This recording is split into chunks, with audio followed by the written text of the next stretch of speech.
രണ്ടാം ലോക മഹായുദ്ധം 1939 മുതൽ 1945 വരെ മനുഷ്യഹൃദയങ്ങളെ വേദനിപ്പിച്ച ദുരന്തം.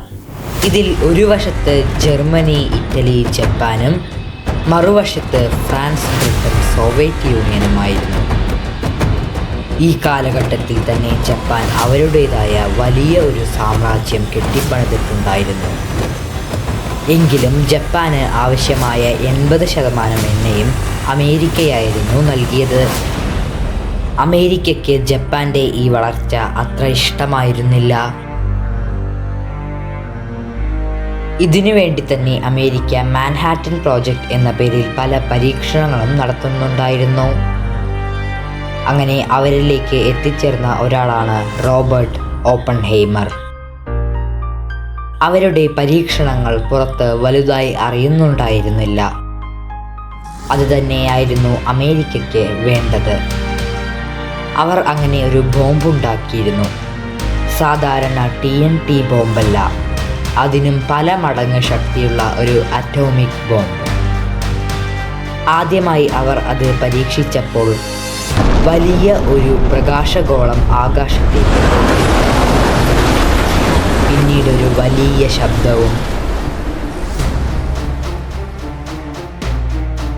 ഇതിനിടയിൽ തന്നെയായിരുന്നു ജപ്പാൻ അമേരിക്കയുടെ ശത്രുക്കളായ നാസികളുടെയും ഹിറ്റ്ലറിൻ്റെയും കൂടി ചേർന്നത്. അങ്ങനെ 1941 അമേരിക്ക ജപ്പാന് എണ്ണ നൽകുന്നത് നിർത്തി. അത് ജപ്പാനെ ഒരുപാട് ബാധിച്ചു. അമേരിക്ക ജപ്പാനോട് ഹിറ്റ്ലറുമായുള്ള ബന്ധം അവസാനിപ്പിക്കാൻ ആവശ്യപ്പെട്ടു. എന്നാൽ ജപ്പാൻ അത് നിരസിച്ചു. 1941 ഡിസംബർ 7 രാവിലെ 6 മണി ജപ്പാൻ അമേരിക്കയുടെ പേൾ ഹാർബറിൽ ഒരു അപ്രതീക്ഷിത ആക്രമണം നടത്തി. ഏകദേശം 2400 അമേരിക്കൻ സൈനികർ അതിൽ മരണമടഞ്ഞു. ഇതിന് തിരിച്ചടിയായി അമേരിക്ക ആദ്യം ടോക്കിയോയിൽ ബോംബുകൾ വർഷിച്ചു. 1943 ഇറ്റലി കീഴടങ്ങി. 1945 ജർമ്മനിയും. അങ്ങനെ അമേരിക്കയും ജപ്പാനും മാത്രമായി.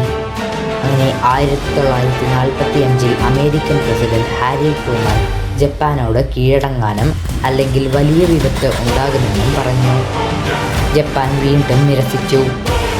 1945 ഓഗസ്റ്റ് 6 എനോളാഗെ എന്ന വിമാനത്തിൽ പൈലറ്റ് സ്വീനി ഹിരോഷിമയിൽ രാവിലെ 8:15 ലിറ്റിൽ ബോയ് എന്ന പേരുള്ള യുറേനിയം ബോംബിട്ടു.